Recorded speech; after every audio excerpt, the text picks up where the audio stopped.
Hello, and welcome to Patient and Family Care Study. My name is Afam A.J. Charles Jr., and I'll be taking you for Model 4 today. We've done Models 1 to 3. Model 1 talks about the assessment of patients. Model 2 talks about analysis of data. And Model 3 talks about planning for patient care plan. So we've done all this in the previous lessons, and we'll be taking Model 4, which talks about intervention or implementing patient and family care plan. So under intervention, we have implementation of patient and family care plan, summary of actual nursing care rendered, the day of admission, other days of admission, preparation for discharge and rehabilitation, follow-up, home visit, continuity of care. And under this, we have first, second, the review date, and third, home visit. So we'll be going through this in the course of the lesson. So under the summary of actual nursing care, the summary of actual nursing care is a report on implementing patient and family care strategies. And it includes a summary of actual nursing care rendered to the patient and family from the time of admission till the patient is discharged.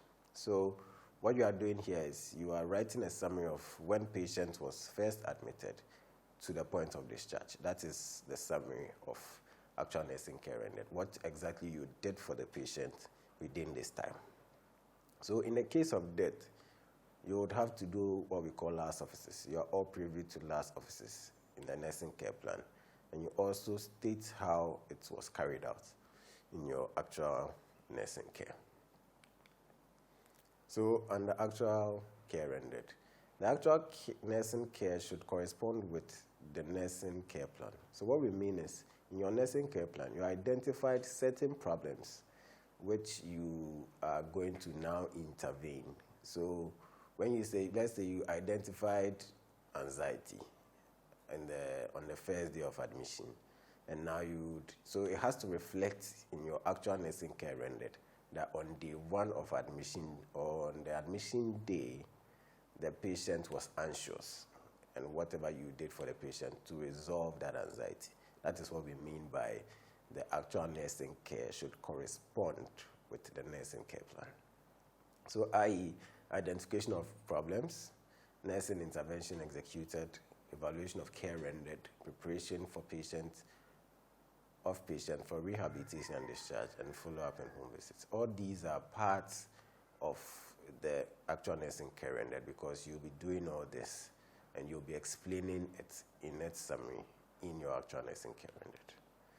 So actual nursing care rendered should be organized in weekly or daily basis depending on the duration of the interaction and the condition of the patient. So certain conditions take longer than certain ones.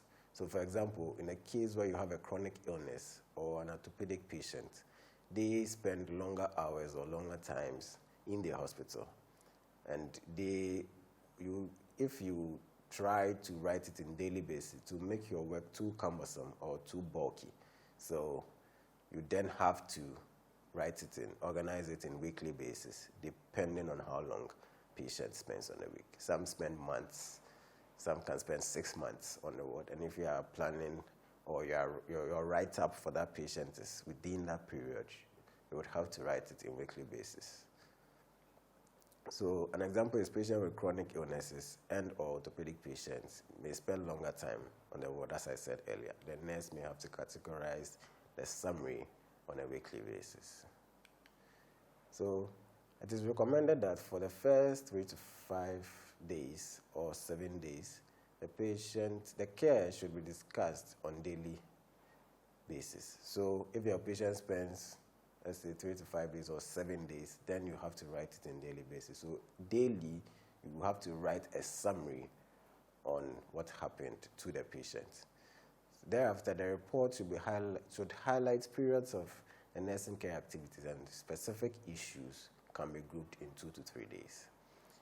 So the grouping of activities is normally also in conjunction with the weekly basis writing of actual care rendered. So if you're writing it in weekly basis, then you can group it in 3 days, 2 to 3 days, saying, let's say, because there are certain certain specific issues that run through in the actual care rendered. For example, daily ward rounds. Daily ward rounds is something that they normally do on the ward. So every day, the doctors review the patients. And with this, if you are writing on a weekly basis, you then have to group them into 2 to 3 days because it's the same specific issue. So the day of admission in this section should comprise a brief admission procedure, nursing care given for the nursing diagnosis in the care plan for that day, and any other care given. So what we mean with this point is that when you start the actual nursing care, the summary of the actual nursing care rendered, you start with the day of the admission. And with that, you have been taught the admission process. You have that in your component tax. So you follow those steps to write the admission of patient. And when you are done with that, you add the extra care or the extra tax that you did for the patient during that day of admission. That is what we mean by a brief admission procedure and nursing care for the nursing diagnosis in the care plan for that day. So, NB, you do not write on the admission of patient procedure only. You realize that some people just write only on the admission process and they end it there. They don't add exactly what happened to the patient during that day. So still on actual care rendered, the summary starts with the day of admission and continues with first day of admission. So the day of admission is different from the first day of admission. What we mean is the day the patient was admitted is a different day. The next day then becomes the first day of admission and not the second day of admission. Then it continues till discharge. So the day of discharge should comprise of nursing care rendered for that day and the discharge procedure. Likewise, you follow the discharge procedure in the component tax for discharge, and you also add the nursing care rendered for that day for the discharge.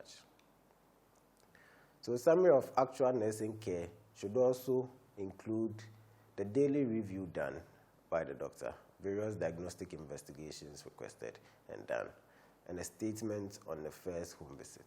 So in your write-up, you would have daily reviews from the doctor, which I talked about. When diagnostic investigations were requested, you have to state that in your summary, when they were done, when you embarked on your first home visit and all that. It should be part of your actual care rendered. And remember to involve the public health nurse in the patient's community before patient's discharge, if patient would be handed over to the public health nurse. So if you plan on handing over the patient to a public health nurse, what this means is in your first home visit, you'd have to go to the residence of the patient with the public health nurse to ensure continuity of care. You are going to hand over that patient to the nurse, so you have to work with the nurse when the patient is still on admission. So we move on to preparation for discharge and rehabilitation. So for preparation for discharge and rehabilitation, it starts from the day of admission for it to become effective. So once the patient is admitted, we let the patient know that his current state is a temporary measure. He is sick, but he will recover and go home quickly or soon. So he knows that, so that he starts to adjust psychologically. He starts to prepare, knowing that he will recover and he will be allowed to go home. The patient is involved that his or her stay in the hospital is a temporary one, and with good, effective care, patient will be discharged home, as I said earlier. So you state how patient and his or her family or significant other have been prepared towards discharge and rehabilitation.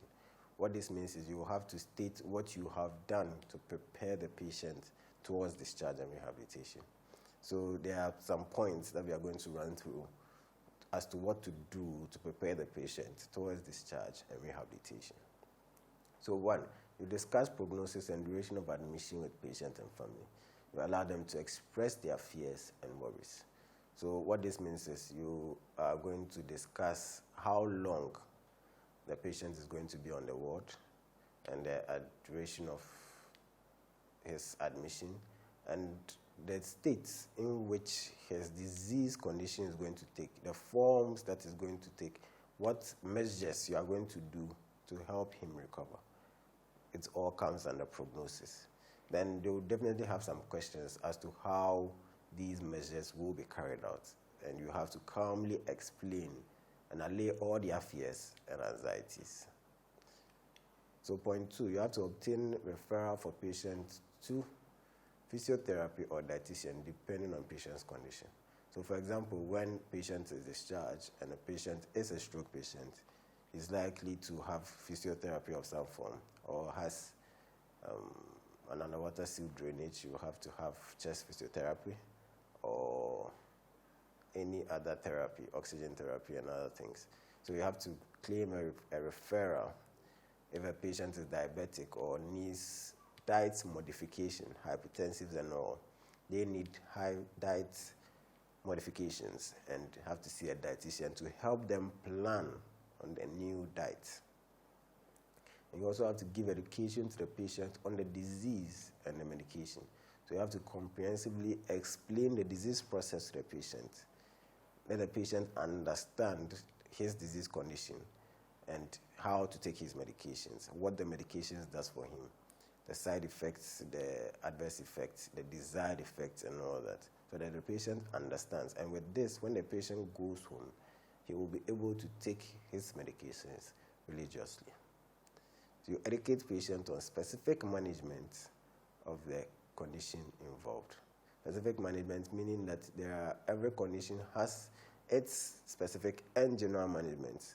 So the specific management targets exactly what you are going to do for the patient to help cure him or heal him of his disease. That is what we mean by you educate him on specific management, the do's and don'ts of his condition, what to do and what not to do. And you arrangement must be made with the public health nurse to visit patients home before discharge and at home.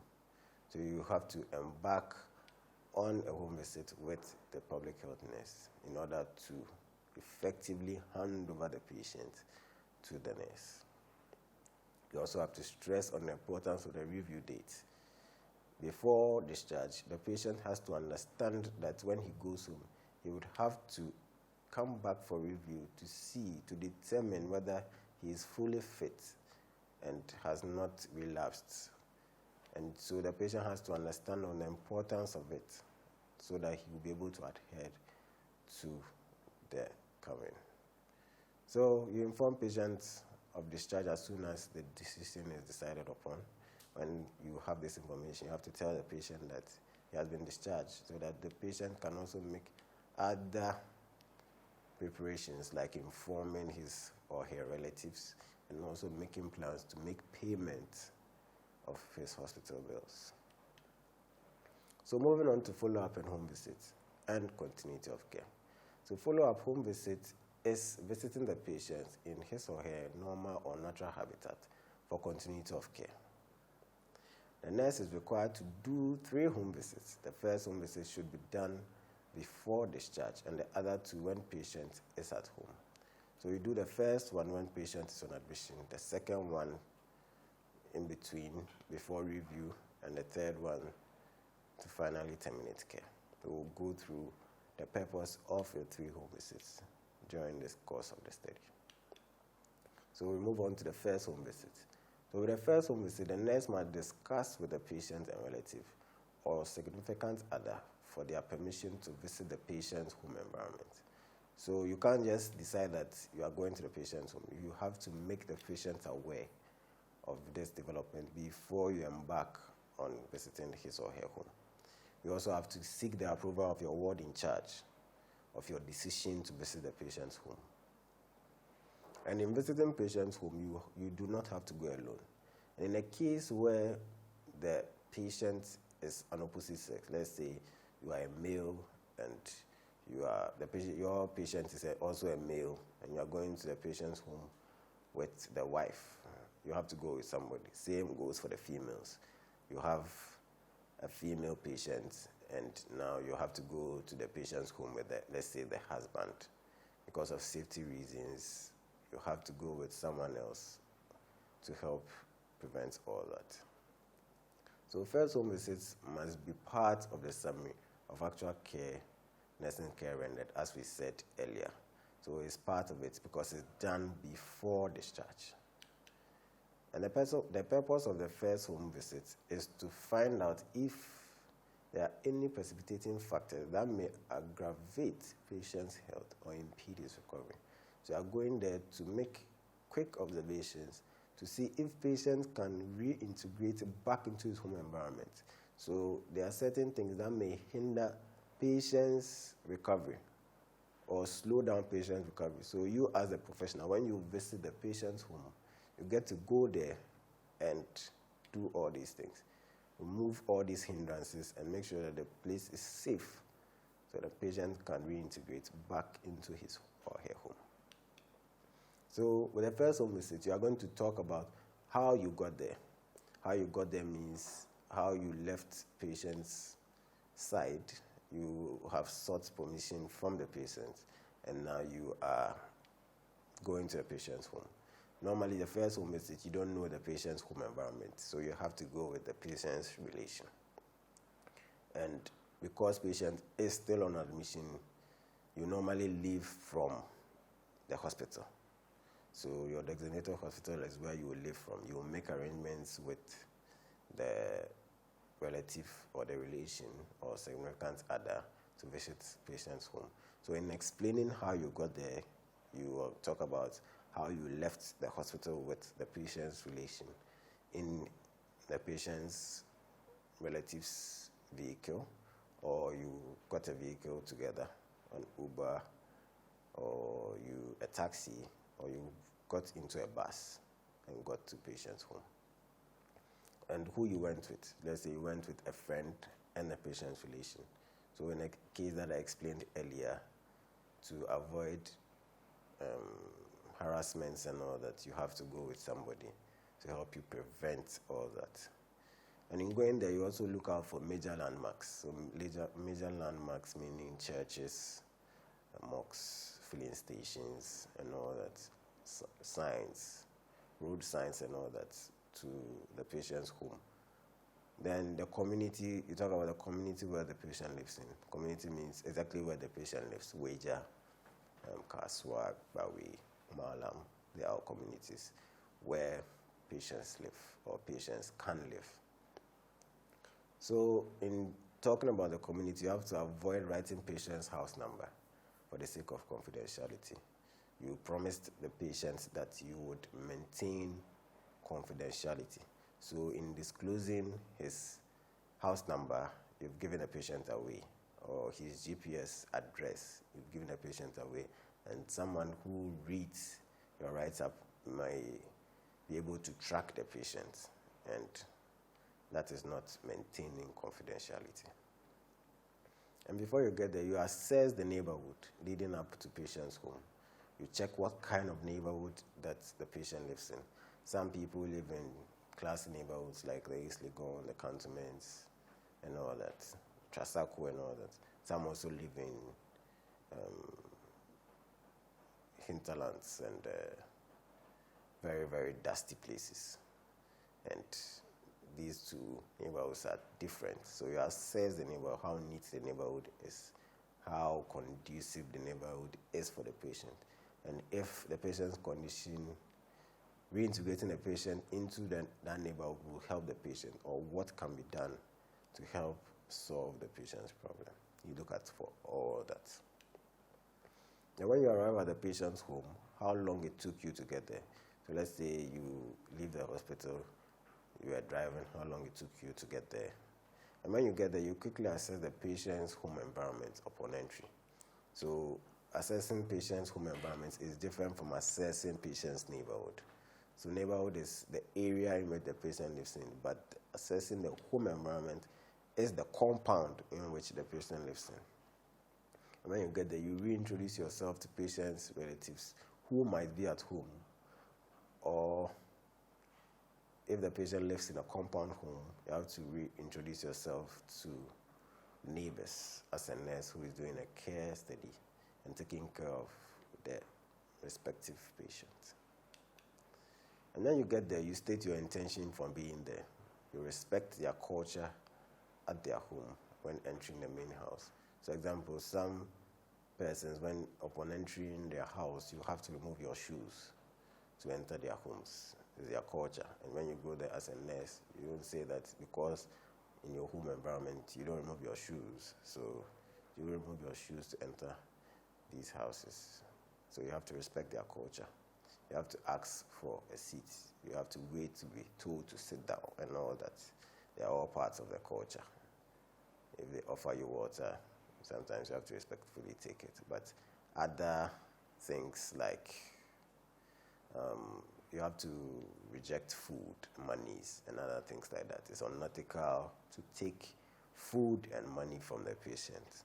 So we strongly disapprove that you do not take food and monies from the patients to solicit any undue help. So you're asked to be given a tour of the home after you have respected their culture. And in doing so, you want to check their home environment. So you look out for their living room, their kitchen, their bathroom, the patient's room, and etc. You look out for other things. So you're assessing all these rooms. Some of them may prevent you from entering these places. And so you have to further probe, ask questions, how their living room looks like, how their kitchen looks like. If the person decides to prevent you from going there, you let the person know that it's part of your write-up and it's an important part. You have to know how these places look like. So you assess the living room, the state of the house, what kind of house it is and all that. The patient's room, if the patient sleeps in ITNs, that's in insecticide-treated nets, and the state of the kitchen, if they have a covered bin in the kitchen, if the kitchen is clean, roomy, and neat, if the bathroom is also clean, all that, you look out for all that as part of your assessments. And you find out their source of water and electricity. So when you get there, you have to know their source. If they use pipe-borne water, if they use a borehole, if they fetch water from a stream or a well, and their electricity source. That is, even if they have electricity from the grid, from the Electrical Company of Ghana, or if they have their own generators, the backup generator, or they don't have electricity in their homes, they run on candles and torchlights and lamps and all that. You have to find out all these. And you also find out their waste disposal system. If some houses have dug holes where they dump refuse into, some have covered bins where it's picked up weekly or twice a week for disposal by the Zoomlion Company of Ghana or other agencies that are responsible for waste disposal. So you find out what kind of waste disposal system that they have. And you also have to write on what kind of house the patient lives in. Let's say a chamber and hall, a 2-bedroom house, a story building, all that. What kind of house, what the house is made of. All that is also part. If it's built with blocks and cement, if it's roofed neatly, if it's a muddy house, or what the building is made of. Is it made of straw and all that? You have to look out for all that as part of your first home visit. So you have to find out the number of people also living in the home, and if it will be conducive for patients to reintegrate back into the home. So let's say a patient living in a chamber and hall with about 10 people. It might not be conducive for the patient. So look at ways of how you are going to help, ways of how you are going to advise patients going forward, depending on patient's condition. And as part of your first home visit, you have to identify 3 health problems that may hinder patient's recovery. So there are a number of problems that are in patient's home. So an example is a stroke patient or bedridden patient may have to move downstairs if patient's room is upstairs in the case of a story building. So let's say if a patient lives in a story building and he develops stroke, he might not be able to effectively move all his limbs, and living upstairs in a story building may become problematic. So you have to advise patients to move downstairs if there are rooms available downstairs for the patient. Other health problems are uncovered bins, improper disposal of waste, not using insecticide-treated nets, which are ITNs, dusty areas on neighborhood, torn nettings or torn window nettings, slippery floors in bathrooms and kitchen, which may cause falling and all that. These are health problems or examples of health problems that you can identify in patients' home environment. So as part of the first home visit as well, you would have to educate patients and relations on health problems identified. So education, let's say you go there, now you've identified 3 problems or more. So you have to educate. So at least you have to identify 3. So 3 or more. So you have to educate them on these problems that you have identified. Let's say you identified a torn netting. You have to educate them that it may cause breeding of mosquitoes, and mosquitoes may be able to pass through the torn nettings and cause malaria. So they have to change these torn nettings. You identify problems like burning of refuse in a compound. You have to advise them to rather bury the refuse rather than burning them, which may cause problems in a respiratory condition. And that's if a patient has a respiratory condition. So after your education, you have to write on what time you left in the patient's home environment. Some relations may want you to explain patient's condition and his or her prognosis. So you go to the home, you might meet other relations in the home, and they would like to know how the patient is faring, what the patient is going through, and how long the patient is going to take to recover. You have to be able to explain to them, to allay all their fears and answer their questions in simple terms and in clear language. So what time you left patient's home and environment and how you left. So let's say if the patient's relation brought you in his vehicle, maybe he dropped you at the bus station or the junction, or he took you back to the hospital, or you had to order an Uber, or you had to go out, walk to the bus station, get into a bus and go home and all that. You have to tell us how you left patient's home environment. And during your first home visit, you also have to identify the closest health facility. In assessing the neighborhood, you have to take this into consideration to identify the closest health facility that you would recommend for the patient and relations. In case patient has a problem, he might be able to report to these health centers for help. But if their main hospital that you took the patient from is close to patient's residence, you can advise patient to visit these hospitals if it's convenient for the patient. We'll move on to the second home visit. The purpose of the second home visit is to remind the patient of his or her review date. You also have to check on the well-being of the patient. You also have to find out if the solutions you give to the health problems in patient's home have been done or resolved. So you went there, you identified 3 health problems, and you give solutions to these health problems. And with this, let's say you go there for your first home visit. You have to give them time to be able to solve these health problems that you found. A little bit of time. So you don't go there the first day and maybe the next 2 days or next 3 days. You are there doing your second home visit. You have to give them a bit of time to resolve these problems. And the second home visit is done when patient has been discharged home. So you go there to remind him of his or her review date, and also to check on his well-being if patient is taking his medications and all that. So to start your second home visit, procedure, you have to call to remind patients of your intention to visit. So you have to call a day before. You don't just show up to patient's residence and surprise the patient. The patient might not be home and all that. So you have to call to state your intention to visit his home for the second time. Then you state the time you set off and how long it took you to get there. You state your intention for being there, which is to check patient's well-being, which is to remind the patient of the review date, among other things. And you also have to assess patient to know how he or she is faring. So you can physically assess the patient, check on the well-being, check if he or she is having any other symptoms, if the patient has any complaints, and all that.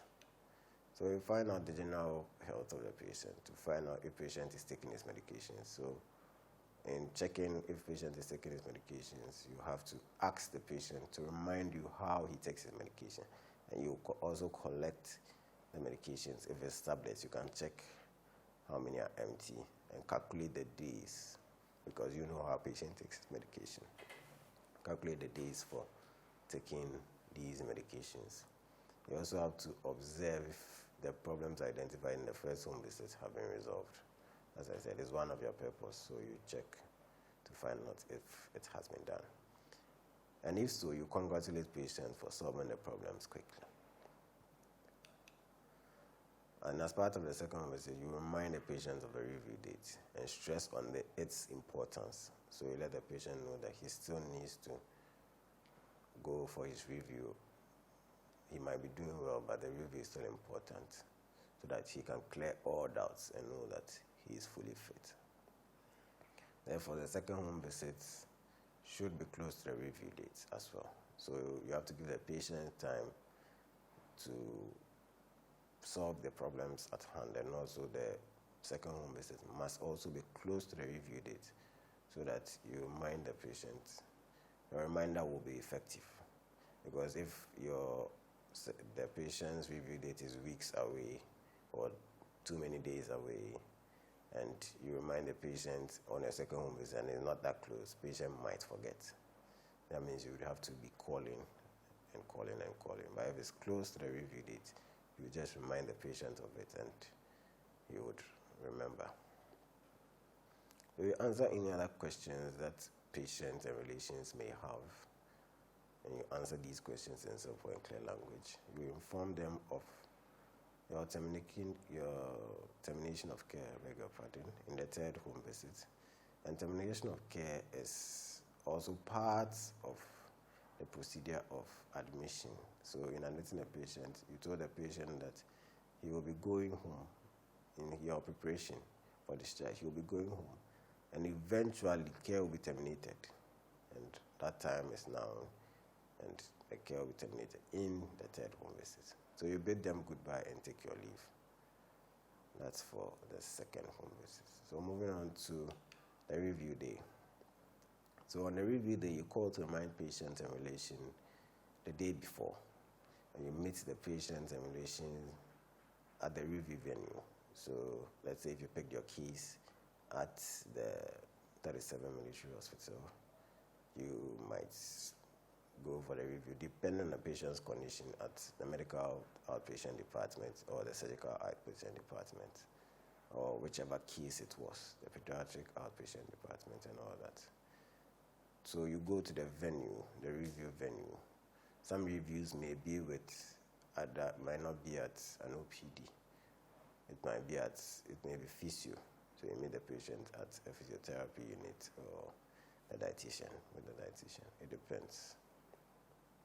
So you assist the patient to collect the folder, or if the hospital is dealing with the electronic folder system, you activate the patient's electronic folder, and you guide them through the review process. When we say you're guiding them through the review process, it means you prepare them.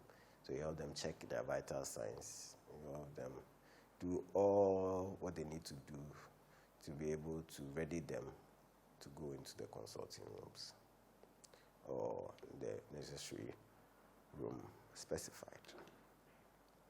So you accompany a patient into the consulting room or appointment room. Then patient may be asked if he or she has any complaints.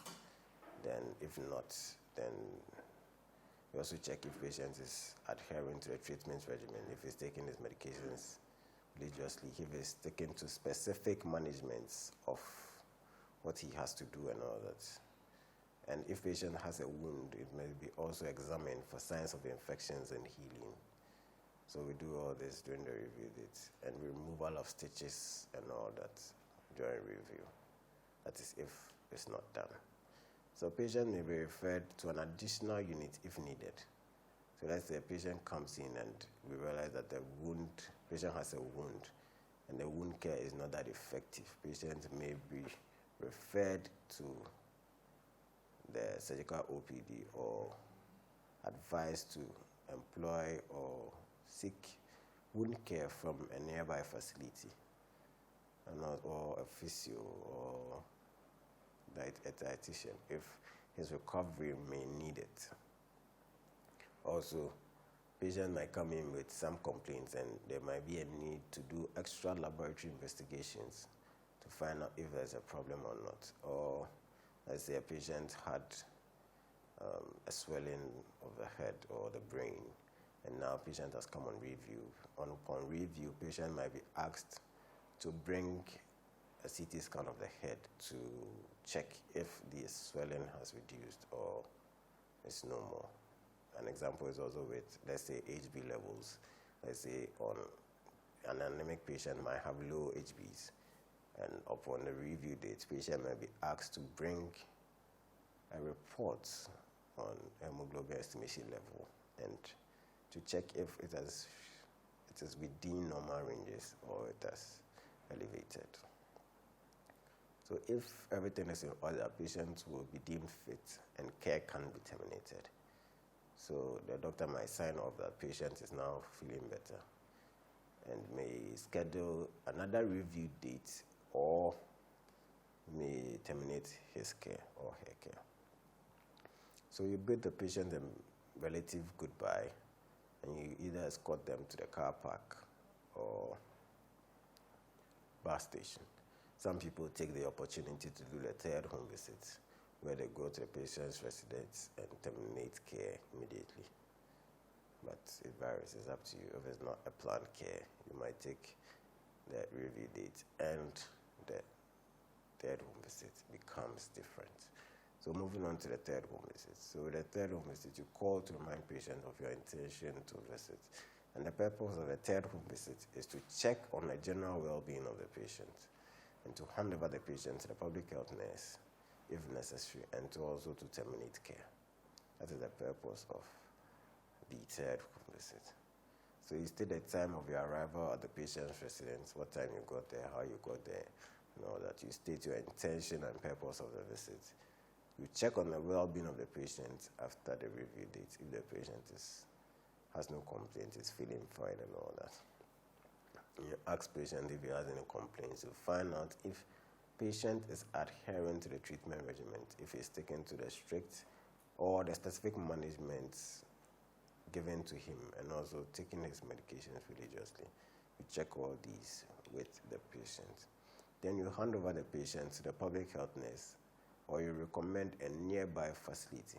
In your first home visit, you were assessing the community or the neighborhood, and you found out where patients had the closest health facility in his neighborhood. So you recommend this, or you let patient know that if patient has any complaints or any problems, patients can also report to the hospital where you took your patient from. It's also acceptable. So some patients might refuse to be handed over to a public health nurse because of privacy issues, or may have other issues where they might not want a nurse to be coming to their house. So you take the opportunity to terminate care, but you reassure the patient and ensure continuity of care. So you can be asked, how did you ensure continuity of care? And continuity of care is making sure that you have handed over the patient either to a public health nurse or you have recommended a nearby facility. Some people still keep in touch with their patients and help in when they can.